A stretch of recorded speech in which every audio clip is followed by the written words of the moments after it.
Alright, so for today's video, inihintay ko lang si Raisa na mag-ayos kasi lagi siya nag-aayos ng matagal. So, ayun, as you can see, nakikita niyo siya sa mirror, nag-aayos siya ng kanyang hair. So, ang ating goal for today's video is I will ask her a question and she will answer it honestly. Maybe she will end up crying and everything, but it is impromptu. Ibig sabihin, yung itatanong ko sa kanya is just impromptu. Yeah, and may answer on. Yeah. Also. So, I want her to answer the question honestly. So, Great. first, let's ask if, kamusta siya? How are you, my love? I'm good. You're good and doing just fine? Yeah, I'm doing fine. Okay. So, what are the things na nilook forward mo this 2025 with me? Nilook forward ko this 2025 with you. Like, mas mag-grow tayo individually and mas marami tayong maranasan in life na matututo talaga tayo when it comes to growing and of course financially stable, like Yeah, number one. gusto ko mangyari yon with her and marami tayong matulungan, marami tayong magawa this 2025 na magkasama. Okay. Yeah. And, New Year na nga. Siyempre, it's 2025. Ay, another question na yan. Mm. Oh. So, dapat, aware ka na dun na there's a new challenges Yeah, I know. na Ma- raranasan natin. yeah. Both or individually.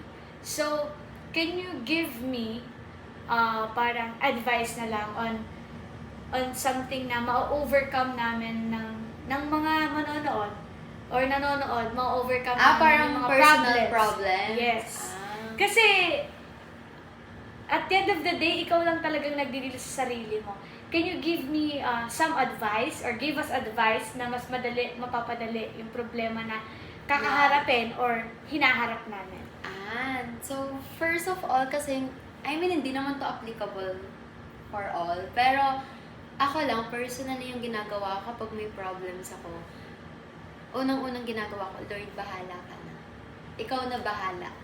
Yeah. Hindi ko alam yung mangyayari, pero gagawin ko yung best ko sa isang bagay na yon. First of all, nagpo-pray ako na, Lord, ikaw na bahala sa mga gantong pangyayari. Hindi, ikaw yung mag-protect sa akin, ikaw yung mag-process lahat. Basta susunod lang ako dun sa path na binigay mo sa akin. And second, hindi ko i-blame yung iba sa mga problemang dumarating sa akin. Sinosolve ko siya. And third, parang nagpo-focus ako sa kung ano yung problema ngayon. Hindi ako nag-multitask. Like, may problema akong isa ganun sa isang bagay, then aayusin ko muna yung iba. Aayusin ko rin yung parang hindi siya matatapos kasi parang nag-aano ako sa isa. Step by step ako. Yun, parang always remember na hindi maglalas yung problem and lagi mo siya malalagpasan. And may matututunan ka with that. Okay. Ikaw naman. I'm gonna ask you. So, last year, it's a surviving year sa atin. So, ano yung parang, kasi may mga karelasyon din sila. So, or yung mga iba, wala. Ano yung ma-advise mo when it comes na they are together na, live-in na sila?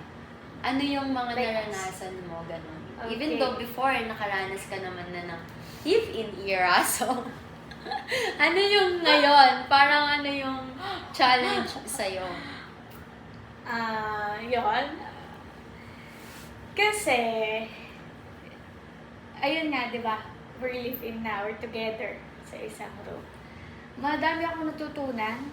Unang-una, dito talaga masusukat if kung gaano makamahal yung tao. Like, through ups and downs, kahit yung mga negativity na kaya niyang, kumbaga, both niyong malalabas. Tapos, ano ba? Parang mahirap talaga kasi nga mas makikilala niyo nga yung tao eh. Kumbaga, mapupunta kayo sa phase na ito pala siya, ganito pala siya mag-deal ng problema, ganito pala siya, irritable, ganyan. Pero at the end of the day nga, dun kasi nga masusukat yung pagmamahal mo. So, I've learned na last year until today na we're together, na mas natuto akong mas mahalin ka ng mas malalim. Kumbaga yung pagmamahal ko sa kanya ngayon, hindi na yung pagmamahal na madali na lang mawala, madali na lang, hindi ko na kahit yung problema to, ayaw na kita, iba na lang. Mag-start ka Parang ng wala someone kang new. stage Ganon. na Parang, hanap ka ng iba. parang, Okay. this is not playtime anymore. Parang it's not playground anymore. Kumbaga, it's the reality na I want you to be with me along the way, Sige, sa yes. future, and everything. So, ayun. Parang, I don't want someone else. Dapat lang Kasi as long as I have you, I can handle all the challenges in life. I can face my fear with you. Kasi you're my source of happiness, strength, and ayun. She's my everything as of now. Kumbaga, But as of now, she's my everything as of forever. Ayun. Parang ganun lang. Life is easier when I'm with you. Parang ganun. Ayun lang. love you. Mahal yung lip gloss mo naman. So ayaw mo na yung lip gloss ko. So Ayan. next, sino mag-aas? Ikaw. Ayun. I-end na namin. Bukas ulit.